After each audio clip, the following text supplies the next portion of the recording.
abaturage bakora imirimo y'ubuhinzi n'ubworozi mu gishanga cyegereye uruganda rw'imyenda rwa Itexirwa baravuga ko hari igihe ruturukamo amazi mabi hakabangiriza imyaka bahinga mu gihe cy'impeshyi cyane cyane imboga, gusa bakemeza ko batinya kubibwira ba nyir'uruganda bumva ko ari iby'abayobozi. Aza amazi mabi cyane kandi menshi, igishanga cyose kigahinduka umukara, bigatuma imboga nazo zizaho isayo, umubu, mbese ugasanga bishobora gutera abantu indwara.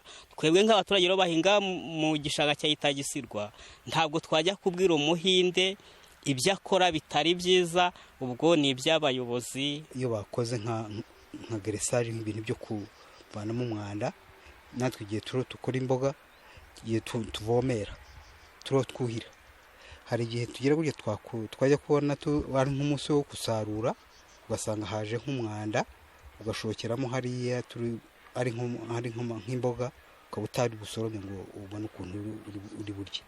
Icyakora ubuyobozi bw'uruganda buvuga ko icyo kibazo butakizi kuko nta muturage wigeze ukibagezaho, ahubwo uruganda ruvuga ko rufite uburyo rutunganya ayo mazi y'umwanda ava mu mashini zikoreshwa mu ruganda akazajya akoreshwa mu kuhira indabyo n'ibindi aho gusohoka hanze y'uruganda. Gishakira imbere ubundi nicyo uruganda Itexirwa, ariko twari bateganyije ko bagomba kugira guhingamo iboberi, ariko kugeza ubu ntabwo barabishyira mu bikorwa kugira ngo bahinge iboberi, ariko byabaye ngombwa ko bagihereje abaturage kugira ngo babe gihingamo imyaka. Warebye imyaka irimo, warebye ubwoko bwinshi, harimo imboga, harimo ibishyimbo, harimo ibijumba, harimo ibintu byinshi mbese bihinzwemo, nawe wabyirebeye wabonye ko bimeze neza. Ubwo rongeye ntabwo nahita nemeza ko ngombe navuga ngo hari ibintu hari ibikorwa by'abaturage byangirika. Uruganda rukora imyenda rwa Itexirwa rwaje ku mwanya wa kabiri mu nganda zicunga neza amazi mabi n'imyanda biruvamo mu bugenzuzi bwakozwe na Minisiteri y'Ubucuruzi n'Inganda n'ikigo gishinzwe kubungabunga ibidukikije REMA. Umuyobozi w'ishami rikora indodo uhereye ku ipamba Celestin Sebuhinja abaho kuri ubu nta myanda iva muri uru ruganda ngo yangize ibikorwa by'abaturage cyangwa se ibidukikije.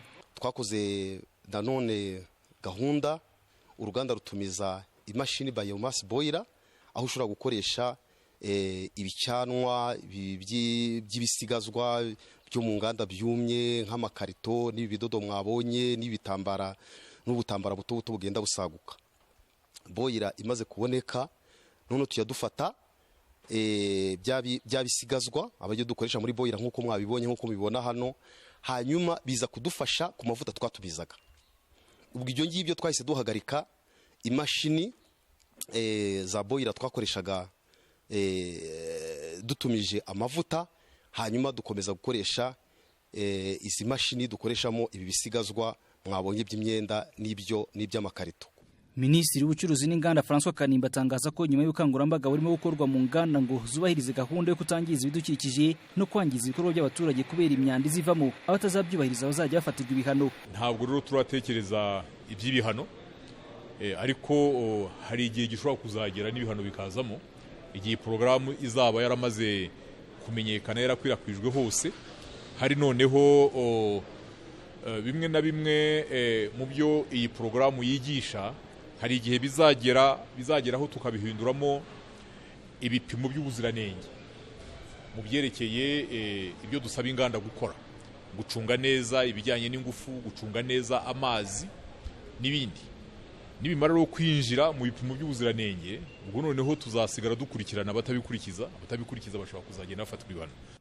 Ubuyobozi bw'uruganda butangaza ko kuva bwatangira kwitabira gahunda ya leta yo gukora harutangiza ibidukikije n'ibikorwa by'abaturage rwabashije kubika buri mwaka ibihumbi bigera kuri 68 by'amadolari y'Amerika yagendaga mu gucunga nabi imyanda yaruvagamo. Ibingibi ni bimwe mu bisigazwa by'imyenda biba byasagutse ku myenda ikorwa hano mu ruganda Itexirwa, ariko kuba bigaragara nk'imyanda biraza bigakoreshwa hano bikajyanwa mu mashini bita biomass boiler, imashini itanga ubushyuhe bwo ku rwego rwo hejuru ku buryo buzamuka bugakoreshwa mu zindi mashini zikoreshwa hano mu ruganda rwa Itexirwa, ku buryo izo mashini zikora akazi ko kubasha gutera amarangi mu myenda.